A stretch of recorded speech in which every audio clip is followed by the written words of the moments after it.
Desde Cuba, Mariposas del Oeste, de Elaine Vilar Madruga. Y el cazador de sombras prendió en un haz de luz la torre del silencio. Omar Khayyam.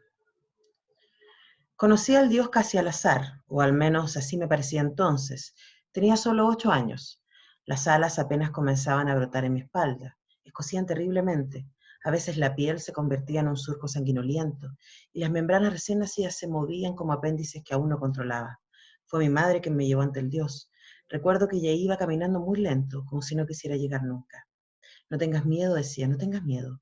Todas las hijas del oeste tienen que presentarse ante él al menos una vez en la vida. Pero el dios escoge a pocas mujeres, casi ninguna. Solo les gustan las más bellas y gorditas. Tú estás flaca, corazón, casi desnutrida, no te mirará a los ojos.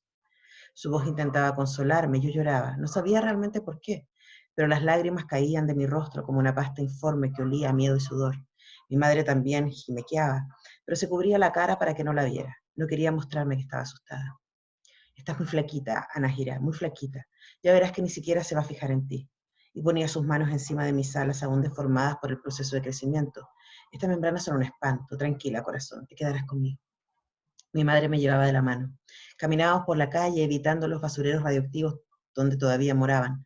Los veteranos contaminados por la peste y llaga, aunque la guerra del 76 había acabado hace más de una década. Mi madre recordaba la guerra con una mueca de desilusión y alivio. A veces me decía, cuando pensaba en aquellos años pasados de hambrunas y misiles, el 76 fue peor que el mal de Naque, que te pudre la carne, los huesos y los sueños. Y luego fingía reír. Pero todo eso ya pasaba. El Dios hizo la paz. Mamá no tenía alas. Mi abuela era una naví extremista. Su religión le prohibía realizar corpotransformaciones. Por eso se negó a que mi madre recibiera unas alas y gritó cuando los Mets de Body Plus quisieron llevarse a su hija a la fuerza. Los amenazó con la excomunión, el infierno y sus torturas. De alguna manera nunca supe cómo mi madre se quedó junto a los navíes y jamás tuvo alas. Pero permitió que yo tuviera las mías. Mi hija no va a ser diferente. Todas las mujeres se las tallan, dijo mi madre, enfrentándose a mi abuela y a la iglesia ortodoxa naví cuando mi nacimiento la obligó a tomar una decisión. Me crió a solas. Mi padre era un soldado sin nombre que había muerto, como casi todos los hombres jóvenes, en la guerra del 76. Mi madre ni siquiera recordaba bien cómo se llamaba. Alker, creo, o algo que sonaba parecido. Su amor había sido corto, una sola noche, entre los escombros de una barricada, mientras Anga, el satélite ciudad que flotaba por encima de las cabezas de los hombres, iluminaba la basura, las piedras rotas y los cuerpos de mi madre y mi padre, mientras hacían el amor sobre el polvo. Él le había susurrado, te voy a hacer un hijo, el más hermoso de esta tierra, un niño que le escupa los ojos a la muerte, un hijo que la venza. Mi madre no quería un varón, así que murmuró en las orejas de mi padre, sí, pero una niña. Estás loca, dijo él, sin dejar de penetrarla ni un segundo. Hizo un signo contra la maldición en el aire y escupió sobre las piedras. No pides una hembra, no lo pidas más. Mi padre era uno de los últimos hombres que habían sobrevivido a la guerra. Su pecho estaba lleno de medallas, cruces roñosas, trozos de moho y latón que demostraban su coraje en los campos minados del oeste. Estaba de licencia cuando conoció a mi madre. Buscaba una puta y la encontró a ella, una de las pocas niñas limpias de la ciudad que deambulaban entre los escombros, cambiando sexo por un pedazo de pan. Después de aquella única noche, no volvieron a verse nunca. Era tan lógico. Aquellos que se iban al oeste no regresaban. Los hombres no regresaban. Los pocos que sí venían marcados por el llaga y el mal de Naque y se pudrían a solas los basureros radiactivos. Vivían en comunidades de apestados, vestían de blanco, caminaban por las calles de la ciudad solo cuando estaban medio muertos de hambre y debían pedir una limosna para seguir viviendo aquella media existencia de inválidos y leprosos. Los recuerdo, como no, la forma en que caminaban con las cabezas escondidas entre los brazos. Sus pústulas apestaban tanto que no era necesario escuchar el sonido de las campanillas que llevaban como advertencia para saber que un naque o un llaga se acercaban. Sentía por ellos asco y lástima, mi madre también. A veces le arrojaba por la ventana de nuestro cartucho un mendrugo de pan, una moneda, viejas o las sobras de nuestros perros. Desde muy niña me acostumbré a no tener ni siquiera el nombre de un padre y a escuchar las palabras de mamá repetidas una y otra vez hasta el cansancio. Los hombres que van al oeste no regresan. Mi padre hubiera querido que yo fuera varón. A aquellos que engendran hombres les ofrecían créditos extra en la tarjeta de vida, un pase de 2 semanas lejos de los fuegos del oeste y una dosis doble de revitalizantes. Pero yo fui niña. Mi madre, en cuanto dio a luz, me llevó a las factorías de Body Plus para que los talladores me hicieran las alas. A ella le encantaba acariciármelas por encima de la tela transparente de mi vestido mientras me decía, hermosa, mi niña hermosa, mariposita. A las hijas de los hombres del 76 nos decían las mariposas del oeste, y los talladores del Body Plus nos tatuaban en el brazo unas marcas que parecían alas cruzadas por una flecha verduzca. Aquella era la marca del dios. la señal que decía claramente que éramos hijas de la guerra y su pertenencia. Mamá nunca me había contado esta historia. Por aquel entonces yo pensaba que toda mi vida iba a transcurrir a su lado, entre los perros viejos que habían heredado de los navíes, entre los escombros de los cuartos, entre el mal olor de los vecinos mirando hacia el cielo para ver una sola vez al día cómo pasaba Anga entre el polvo de las estrellas. No tenía grandes sueños ni ambiciones, pero estaba pegada a mi madre como si el hilo umbilical jamás lo hubieran cortado. Toda mi felicidad se centraba en sentir sus manos encima de mis alas. No sabía aún que los hombres de mi planeta se estaban extinguiendo, ni supe que estaba destinada a casarme con el dios. Lo supe mucho después, aquel día en que mi madre me llevó de la mano hasta las puertas del Palacio Niedo, mientras le rezaba a todos los viejos ídolos de mis abuelos porque el Dios no me seleccionara todavía. No este año, susurraba mi madre y esquivaba los escombros. Yo me quejaba por la larga caminata y el escozor en la espalda y la molestia en mis alas. Es aún demasiado pequeña, susurraba mi madre, no este año todavía no. Dame unos meses más para estar con ella. Sus ojos asustaban. Nunca antes la había visto llorar, ni siquiera cuando murió Polpo, el más viejo de los perros, que había sido la mascota favorita de mis abuelos navíes. Aquella tarde mi madre sollozaba ante las puertas del Palacio Niedo, y yo le imité. Estaba aterrada ante aquellas lágrimas que nunca había visto. No tengas miedo, me dijo con una sonrisa que era una máscara de cera. No tengas miedo, estás tan flaquita que el Dios no te querrá. Todavía van a pasar algunos años. ¿Algunos años para qué?, pregunté yo, y apreté las manos de mamá hasta que ella gimió de dolor. Anaíra, mariposita, no te preocupes, nada te puede suceder. Acarició por última vez mi espalda, mis alas, mi rostro. Sube, sube las escaleras. Me quedo aquí abajo, esperándote. Nunca me di vuelta. Nunca más volví a verla. La primera esposa del dios, una mujer de unos 40 años vestida de rojo y con 2 niñas en los brazos, me recibió frente a las puertas. No estaba sola. Al llamado del dios habían acudido más de 300 muchachas, entre los 7 y los 20 años. Algunas no todavía tenían alas y otras ya habían terminado el proceso de crecimiento y mostraban unas membranas portentosas. Todas hablaban a media voz. Cuando la primera esposa alzó una mano, se hizo un silencio espeso como la noche. Síganme, dijo la primera, y obedecimos. Nunca antes había cruzado el umbral del Palacio Niedo. Aquel era un mundo de ensueño tan distinto de todo lo que conocía. Parecía una quimera de orden, limpieza y belleza. Las paredes estaban tapizadas por holografías móviles, los pisos eran de piel y madera, del techo colgaban lámparas de fuego que iluminaba cada rincón, como los cuentos navíes sobre el paraíso que mi madre me contaba cada noche antes de dormir. La primera es la mujer más hermosa que había visto nunca. Sus alas brillaban y dividían el aire con un batir lentísimo.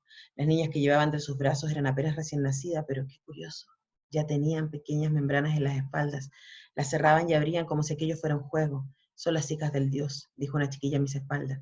Tenía unos 14 años y una mata de pelo rojo. Sus alas son auténticas, no talladas. El dios mismo se las hizo.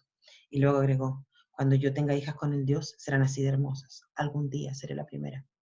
Su tono era de autosuficiencia, se sabía hermosa y agitaba su cabellera de un lado a otro. Aquella muchacha era de veras una criatura maravillosa. Pero la primera la miró con ojos recriminatorios y una mueca entre los labios. Detuvo su paso y el de toda la comitiva y se acercó a nosotras lentamente. La pelirroja retrocedió asustada. La primera esposa era una mujer alta, un poco delgada para su tamaño, pero tenía ojos terribles. Perdón, señora, balbuceó la chiquilla, perdón, señora. La primera la miró como un insecto y le dijo, tienes la boca sucia, engendro del oeste. Nadie será la primera excepto yo. Y cuando muera, me sembrarán en la tierra con ese nombre. Si algún día llegaras a ser del dios niñita, cosa que dudo muchísimo, no pasarás de ser una concubina, y solo darás a luz criaturas sin alas. La primera dio media vuelta y prosiguió su marcha. La pelirroja a mis espaldas se mordía los labios. Nada más recuerdo de mi primer recorrido por el palacio. Cuando llegamos a la sala del trono, ésta se encontraba a oscuras. La primera esposa nos cedió el paso y luego cerró las puertas a nuestras espaldas. Yo pensaba en mi madre, que todavía me estaba esperando fuera con las manos convertidas en un amasijo de sudor. Tenía solo 8 años y todo mi conocimiento del mundo eran las historias navíes de los abuelos, las leyendas que se urdían en torno a la guerra del 76, los yagas y los naques que deambulaban por las calles en busca de un pedazo de pan que ni los perros comían. Aquel universo era tan nuevo para mí. Pensaba en aquello y me estrujaba las manos. Las alas me picaban en la espalda. Fue entonces cuando sentí la caricia sobre mi escozor, aliviándome. Y una voz muy suave, que penetraba las defensas de mi mente, dijo, todo estará bien, no tienes que sentir miedo. Pregunté en voz alta, ¿dónde está mi madre? Y la voz me respondió, ella recibirá algún dinero por ti, lo suficiente para que pueda irse a vivir a un lugar mejor, lejos de los basureros, pero no volverás a verla.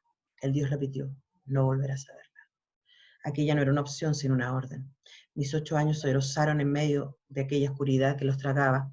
Sentí de nuevo las caricias en mi espalda, pero ya no era el dios el que me tocaba, sino las manos de la primera esposa. ¿Y mi madre?, volví a preguntar. Mis dedos se perdían entre sus manos enormes. Como dijo el dios, ya no volverás a ver la mariposa del oeste. ¿Por qué me llamas así, Inkiri? Y la primera me miró con una sonrisa que era de adolescente. Todas las esposas del Dios nos llamamos de esa manera. Conocí al Dios casi al azar. Fui seleccionada por él para integrar el cortejo a sus esposas menores. Era cuestión del destino. Así lo pensaba entonces, y así lo pienso ahora cuando ya han pasado los años. Yo tenía solo 8 años, mis alas escocían y no era hermosa, sino flaca y algo desgarbada para mi edad. Nunca supe en realidad por qué me había elegido entre tantas muchachas, por encima de la pelirroja, a mí y a otras 6 niñas que apenas conocíamos el mundo. La primera vez que me amó se lo pregunté. Tenía entonces 10 años y mis alas habían terminado de crecer. Él me contestó, fueron tus ojos. Y no quiso explicarme otra cosa. Cuando lo vi por primera vez, ya casi había olvidado cómo se sentía su voz dentro de mi cabeza, sus caricias sobre el escosor en la espalda. El cuarto de apareamiento era oscuro. La primera esposa me llevó hasta allí de la mano. Iba contándome historias de amor, de sangre y placer. Te dolerá, dijo, pero no será gran cosa. Lo importante es hacer hijos para el Dios. ¿Niños o niñas?, pregunté. Ya para entonces sabía la importancia que tenían los varones en mi mundo. Él quiere hembras, dijo la primera. Prefiere a las mariposas. Pero ya casi no hay hombres, protesté. ¿No sería mejor si les diera un cachorro? No seas tonta, me respondió la primera. Las niñas siempre son bienvenidas en miedo. ¿Y por qué?, volví a preguntar. Porque el Dios nos ama y amará también a nuestras hijas y hará en ellas nuevas mariposas, y así será hasta la eternidad. Pero un varón, mis intentos de defensa eran cada vez más débiles. Cállate, niña, no sabes lo que dices. Deja a los machos para la guerra, para los naques y para los llagas, y olvida a los demás. Recuerda que el Dios escucha todo, lo que dices y lo que piensas. Él nunca duerme. En los 8 años que viví afuera, nunca pude ver un verdadero hombre. A veces a lo lejos mi madre me enseñaba la sombra de uno que lo había sido en tiempos pasados. Siempre eran apestados que iban sonando su campanilla, manos cubiertas de pústulas que sangraban, ausencia de varios dedos. Eso es un hombre, me dijo mi madre asomada a la ventana. Mira, mariposita, quizás sea uno de los pocos que puedas ver en toda tu vida. Vomité sobre el vestido de mi madre. El hombre, aquella palabra abstracta, me provocaba asco. No podía imaginarme a mi madre debajo de una masa cubierta de pústulas que la besaba, la mordía y le susurraba en el oído, voy a ser tu hijo que venza la muerte. Estaba envuelta en la oscuridad, pero sabía que el Dios estaba a mi lado. ¿Dónde naciste?, preguntó. En el barrio Naví. Mis abuelos eran pastores de la iglesia ortodoxa, contesté. Ese es un oficio interesante, mariposa del oeste, pero dime, ¿todavía piensas en tu madre? Sí, fue mi respuesta. Había decidido no mentirle en nada, contarle toda la verdad. ¿Todavía quieres darme un hijo varón, mariposita? Sí. Aquellas palabras fluían a través de mí como un río, pero yo solo quiero hembras, no comparto mis mariposas con ningún macho. Por algunos minutos guardamos silencio. Todavía sentía sus manos en mi espalda. ¿Por qué me elegiste entre tantas otras? ¿Por qué?, inquirí entonces. Por tus ojos, me respondió. No preguntes más. Sentí su lengua que corría por mis alas, la saliva que erizó los vellos en mi espalda y después las manos. Me puso de espaldas y yo quise tocarle el rostro, pero él me aguantó sometida contra el piso. La saliva se esparció entre mis muslos. No dolió demasiado. Solo mis alas ardían cuando el Dios clavaba sus dientes en las membranas y amenazaba con trozármelas. Quise gritar, pero tenía la boca tapada. Las caderas sostenidas por sus manos, el pelo agarrado en una llave, las alas abiertas. No soy un tallador, mariposa. Te haré niñas de verdad, niñas que vuelan. En tus hijas haré otras hijas, y en ellas otras. Voy a ser una prole eterna de esposas, de mariposas del oeste. Vivíamos, las esposas menores y yo, en el ala izquierda del palacio. Un millar de ías defendían nuestra puerta y nos impedían salir, a menos que el Dios nos requiriera en el cuarto de apareamiento. En 12 años visité más de 30 veces la cámara del Dios. Aquella era una cifra desorbitante para una esposa menor. Me llamaba a su encuentro siempre por intermedio de la primera. Anaíra, me decía ella, el Dios te quiere de nuevo. En 12 años nunca le vi los ojos a mi esposo, ni toqué su rostro, ni lo contemplé a la luz. Éramos más de 300 esposas menores. Una vez al año recibíamos nuevas niñas que iban integrándose al harén. A la luz de las lámparas de fuego, cuando caía la noche, las muchachas nos contábamos nuestros encuentros con el Dios. Reíamos tapándonos las bocas para que la primera no nos escuchara. Luego, cuando el tema ya nos aburría, jugábamos a amarnos entre nosotras. En más de una década escuché tantas historias sobre el origen del Dios que apenas puedo recordarlas. Que si era eterno, omnipresente y sabio, que escuchaba los pensamientos más ocultos, que había nacido de una virgen, que había muerto y resucitado el séptimo día, que no era una criatura de la tierra, pues su cuna se encontraba lejos, en un mundo de 2 soles y calles de roca, que había ganado la eternidad en el 76, quién sabe cómo, que era un sobreviviente inmune del mal de Nak y la pestillaga, que había comenzado la guerra, que la había terminado, que era el Mesías y realizaba milagros, que era el pacificador y el guerrero, que no tenía cuerpo, que su cuerpo estaba hecho de alas y polvo, que sus ojos eran las puertas de las dimensiones. Todas las historias coincidían solo en un punto: el Dios es eterno y solo concibe a hembras. Durante 2 décadas fui su esposa. Paría sus retoños.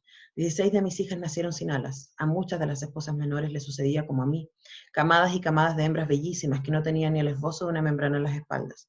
Nadie me juzgaba, y por espacios de algunas semanas yo tejía el sueño del perdón. Pensaba que el Dios había olvidado mi incapacidad, que mis niñas dormirían tranquilas en el cunero junto a mi lecho, pero siempre. En la 15ª noche después del nacimiento, venía la primera con su andar culpable. Sus manos hurgaban en el cunero sin hacer ruido.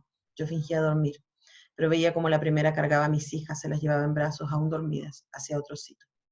16 veces la vi partir. Ni siquiera me atreví a ponerles un nombre o encariñarme con ellas. Nunca me quejé. Era lógico, era justo. Ni me atreví a preguntarle a la primera esposa cuál era el destino de aquellas niñas. Solo una de mis hijas nació con alas. Era una criatura pequeñísima, casi insectoide. Apenas tenía el rostro formado, todo su cuerpo me cabía en la palma de la mano, pero sus alas eran preciosas, se batían. Aquella hija mía quería vivir a pesar de su cara de insecto. La primera esposa me besó en la mejilla con una alegría que no era fingida. Las esposas menores me miraban con envidia, pero la dicha no fue larga. Mi hija no era fuerte. Al 5.º día de su nacimiento, sus alas dejaron de moverse. 8 horas después, la primera esposa caminó hasta mi cuarto con paso culpable. Sus manos hurgaron en el cunero y se llevaron el cadáver de mi primera y única mariposa. No volví a dar a luz. Las mujeres me miraban con ojos de rabia, me llamaban estéril y maldita. Acababa de cumplir 30 años. La primera esposa me había retirado la palabra. Una mañana se acercó a mí y me llamó por mi nombre. Anahira, ven. El Dios ha decidido que no tienes por qué vivir entre las esposas. Pero soy una, protesté. Ya no más. Fue conducida junto a las concubinas, mujeres sin alas, estériles, viejas, que el dios tomaba para su servicio y el de sus esposas, y que eran las encargadas de limpiar las letrinas del palacio, los amplios escalones y vestir a la primera. No teníamos el derecho de hablar, ni siquiera de susurrar palabras para no morir de aburrimiento. Nuestro oficio era el del servicio silencioso. A veces en el medio de la noche, una de las concubinas era llamada a los aposentos del dios, y nunca se la volví a ver. Sabía que un día iba a llegar mi turno. Era una cuestión de lógica. Por eso no temí demasiado cuando la primera esposa me hizo ir a su encuentro y pronunció aquellas palabras. El Dios quiere verte otra vez. No lo niego, aún tenía esperanza. Quería escuchar al Dios decirme, vamos a hacer un hijo que venza la muerte. Y yo entonces le daría 1000 hembras preciosas de alas eternas. Sabía que mi sueño era tonto, pero me repetía aquellas palabras una y otra vez mientras caminaba por los pasillos cubiertos de holografías. Seguí repitiéndolo hasta que entré en los aposentos del Dios, más oscuros, y escuché dentro de mi cabeza, ¿recuerdas cómo te llamaba tu madre? Las manos del esposo acariciaban mi espalda, como aquella tarde en que me eligió entre tantas otras. Claro que recuerdo, respondí en voz alta. Me decía mariposita mía.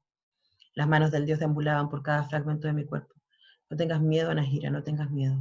Su voz dentro de mi cabeza se parecía cada vez más a la de mi madre, y yo iba sintiéndome pequeña, una niña de 8 años que marcha al encuentro del destino. El escozor en mi espalda había vuelto, pero las manos del Dios me acariciaban e iban llenando de saliva cada uno de mis poros. Sus manos estaban en mi rostro, en mi cuerpo, sobre mis alas. Oprimían mis caderas contra el suelo, todo lo unísono. El Dios estaba en mí y en todas las partes de la habitación, incluso encima en la oscuridad. Sentí su mordida en mis alas, los dientes que se clavaban sobre las membranas y me hacían gemir de dolor, a veces de placer. Anahira, voy a hacerte una mariposa que venza la muerte, susurró el Dios en mi cabeza y entonces hizo la luz.